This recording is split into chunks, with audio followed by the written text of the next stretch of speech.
নমস্কার, আমি অ্যাস্ট্রোলজার কৃষ্ণপ্রসাদ প্রধান আপনাদের প্রত্যেককে আপনাদেরই চ্যানেল ইন্ডিয়ান অ্যাস্ট্রোলজিতে ওয়েলকাম জানাই। আশা করি সকলেই ভালো আছেন। আজকে আলোচনা করব মেষ রাশির জাতক জাতিকাদের 2024 সালের এপ্রিল মাস কেমন যাবে, মাসিক রাশিফল। মেষ রাশির মানুষ অনেকেই রয়েছেন, প্রত্যেকেরই আলাদা আলাদা প্রশ্ন থাকতে পারে।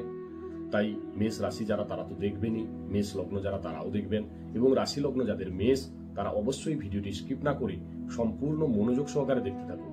শুধু দেখলে হবে না, বুঝতেও হবে, এবং সবশেষে জানাবো কি করণীয়, কি করলে আপনারা এপ্রিল মাস আরো ভালো থাকতে পারবেন। তাই সর্বপ্রথমে দেখে নেব এপ্রিল মাসের শুরুতে গ্রহের গোচর অবস্থান। রাশিতেই বসে রয়েছেন বুধ এবং বৃহস্পতি। ষষ্ঠ ভাব কন্যা রাশিতে বসে রয়েছেন কেতু। দ্বাদশ ভাব অর্থাৎ মীন রাশিতে বসে রয়েছেন রবি, শুক্র, রাহু। একাদশ ভাব কুম্ভ রাশিতে বসে রয়েছেন শনি এবং মঙ্গল। সর্বপ্রথমে দেখব স্বাস্থ্য কেমন যাবে, কারণ আপনারা প্রত্যেকেই জানেন মেষ রাশির রাশিপতি হচ্ছেন মঙ্গল। রাশিপতি মঙ্গল তিনি বসে রয়েছেন একাদশ ভাবের উপরে, সফলতার জায়গায় বসে রয়েছেন। তাই এপ্রিল মাসের শুরুতে স্বাস্থ্য নিয়ে কোনো সমস্যা আপনাদের থাকছে না। কিন্তু রাশিপতি যখন দ্বাদশ ভাবের উপরে যাবেন, দ্বাদশ ভাবটাকে রাশিচক্রে শুভ মনে করি না। ষষ্ঠ ভাব, অষ্টম ভাব এবং দ্বাদশ ভাব, এই তিনটা ভাবকে কিন্তু আমরা শুভ মনে করি না। তাই দ্বাদশ ভাব হচ্ছে হসপিটালাইজেশন। তাই দ্বাদশ ভাবের উপরে মঙ্গল 23শে এপ্রিল গমন করবেন, রাহুর সাথে যুক্ত হবেন। তাই 23শে এপ্রিলের পর থেকে স্বাস্থ্য নিয়ে আপনাদের একটু সচেতন থাকতে হবে। এবারে দেখব শিক্ষা। শিক্ষা আমরা মূলত বিচার করে থাকি পঞ্চম ভাব থেকে। পঞ্চমপতি রবি তিনি বসে রয়েছেন কোথায়? দ্বাদশ ভাবের উপরে। কার সাথে বসে রয়েছেন? রাহুর সাথে বসে রয়েছেন, গ্রহণ দোষ তৈরি করেছেন। এর ফলে শিক্ষাক্ষেত্রে আপনাদের মনোসংযোগের অভাব ঘটবে, কারণ রাহু আপনাকে ভ্রমিত করবে। আপনারা চাইবেন কোনো বিষয় নিয়ে পড়াশোনা করছেন, বলবেন থাক এখন না, কালকে করে নেব। কালকে ভাববেন না আজকে নয়, আগামীকাল করব।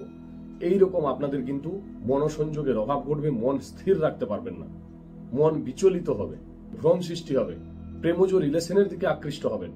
কারণ রাহু রয়েছেন পঞ্চম পতির সাথে যুক্ত, কিন্তু রবি 13ই এপ্রিল রাশিতে গমন করছেন, অর্থাৎ পঞ্চম পতি রাশিতে যাবেন।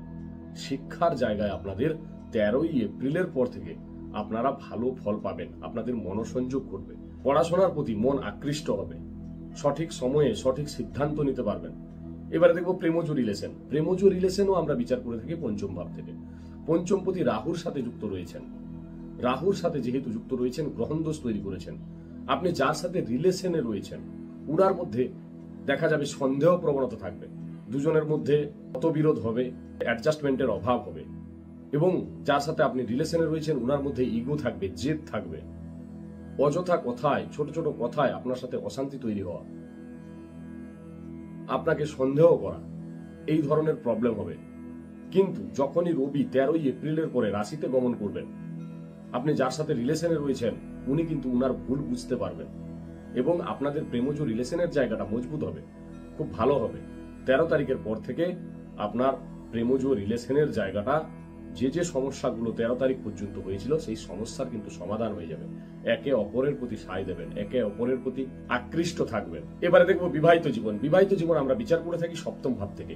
সপ্তমপতি শুক্র তিনি দ্বাদশ ভাবের উপরে বসে রয়েছেন। যেহেতু দ্বাদশ ভাবের উপর বসে রয়েছেন, তুঙ্গ ক্ষেত্রে বসে রয়েছেন, অর্থাৎ সপ্তমপতি দ্বাদশ ভাবের উপরে পাওয়ারফুল অবস্থায় রয়েছেন। তাই আপনারা কোথাও বেড়াতে যেতে পারেন, ধার্মিক স্থানে আপনাদের যাত্রা হতে পারে, এমনকি বিদেশ যাত্রারও যোগ রয়েছে, বিদেশ যাত্রাও করতে পারেন যারা বিদেশ যাত্রা করতে চাইছেন। কিন্তু এপ্রিল মাসে মঙ্গল এবং শুক্র অর্থাৎ রাশিপতি এবং সপ্তমপতি দ্বিদ্বাদশ কানেকশনে থাকবেন। অর্থাৎ প্রথমে এপ্রিল মাসের 23-24 তারিখ পর্যন্ত মঙ্গল রয়েছেন একাদশ ভাবের উপরে, শুক্র রয়েছেন দ্বাদশ ভাবের উপরে। তারপর 24 তারিখের পর শুক্র চলে যাচ্ছেন রাশিতে এবং রাশিপতি চলে যাচ্ছেন দ্বাদশ ভাবের উপরে। তাই দ্বিদ্বাদশ কানেকশন থাকছে। আপনাদের মধ্যে একটু মতের পার্থক্য থাকবে, মতবিরোধ থাকবে। সেই মতবিরোধ যেন চরম পর্যায়ে না পৌঁছায়, ছোট ছোট কথা নিয়ে যেন আপনাদের ঝগড়াঝাটি, অশান্তি না বেড়ে যায়, এই দিকে কিন্তু সচেতন থাকতে হবে। তাছাড়া দেখা যাচ্ছে ম্যারেজ লাইফ আপনাদের কিন্তু খুব ভালো থাকবে। এবারে দেখবো ভাগ্য, ক্যারিয়ার এবং ব্যবসা। ভাগ্যপতি দেবগুরু বৃহস্পতি তিনি বসে রয়েছেন রাশির উপরে। পুরো এপ্রিল মাসে কিন্তু তিনি রাশির উপরে থাকছেন এবং দৃষ্টি থাকবে নবম ভাবের উপরে, অর্থাৎ ভাগ্যস্থানের উপরে। ভাগ্যপতির ভাগ্যস্থানের উপরে দৃষ্টি রয়েছে এবং তিনি রাশির উপরে বসে রয়েছেন। যে সমস্ত কাজে ভাগ্যের প্রয়োজন হয়, কোনো বড় ইনভেস্টমেন্ট করা, কোনো বড় ডিল, কোনো কিছু কেনা বেচা, পার্টনারশিপ ব্যবসা, শেয়ার মার্কেট, স্টক মার্কেট, কোনো মাঙ্গলিক অনুষ্ঠান, যে কোনো কাজ আপনারা অনায়াসে করতে পারেন। ভাগ্য আপনাদের কিন্তু পূর্ণরূপে সহায় হবে। এবারে দেখব ক্যারিয়ার পতি অর্থাৎ দশমপতি শনি, তিনি একাদশ ভাবের উপরে বসে রয়েছেন, অর্থাৎ স্বক্ষেত্রস্থ স্থানে। শনি যদি জন্ম রাশি চক্রে শুভ অবস্থানে থাকেন, রাশিপতিও কিন্তু একাদশ ভাবে বসে রয়েছেন। যারা ইঞ্জিনিয়ারিং সেক্টরে রয়েছেন, টেকনিক্যাল লাইনে রয়েছেন, তারা অবশ্যই ভালো ফল পাবেন। যারা লোহার কাজকর্ম করেন, জুতোর দোকান আছে, হার্ডওয়ার্সের ব্যবসা আছে, জমি কেনা বেচা করেন, প্রমোটিং করেন, আপনারা অবশ্যই ভালো ফল পাবেন। কারণ রাশিপতিও একাদশে এবং দশমপতিও একাদশে বসে রয়েছে। এবারে দেখব ব্যবসাপতি শুক্র, তিনি দ্বাদশ ভাবের উপরে রয়েছেন, তুঙ্গ ক্ষেত্রে রয়েছেন। ডেইলি ইনকাম আপনার বৃদ্ধি পাবে, কিন্তু ব্যবসার জায়গায় একটু শত্রুতা হতে পারে। রাহু যেহেতু বসে রয়েছেন, গুপ্ত শত্রু শিকার হতে পারেন আপনি। ব্যবসায় কম্পিটিশন একটু থাকবে। কতদিন পর্যন্ত? 24শে এপ্রিল পর্যন্ত। কারণ 24শে এপ্রিলের পরে সপ্তমপতি রাশিতে যাবেন এবং সপ্তম ভাবের উপরে দৃষ্টি থাকবে। ব্যবসার জায়গায় আপনার মজবুত হবে। যারা শৌখিন প্রোডাক্টের ব্যবসা করেন, যারা জুয়েলারির কাজ করেন, বুটিকের কাজ করেন, গাড়ির ব্যবসা করেন, অবশ্যই আপনারা ভালো ফল কিন্তু পাবেন। ব্যবসায় আপনাদের ডেভেলপমেন্ট হবে। কি করা উচিত, কি করলে ভালো থাকবেন? সূর্যদেবকে অর্ঘ্য প্রদান করুন, মঙ্গলের বীজ মন্ত্র জপ করুন এবং প্রত্যহ হনুমান চাল্লিশা পাঠ করুন।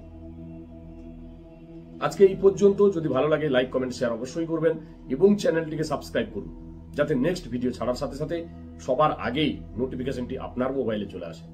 সবাই ভালো থাকবেন, সুস্থ থাকবেন। নমস্কার।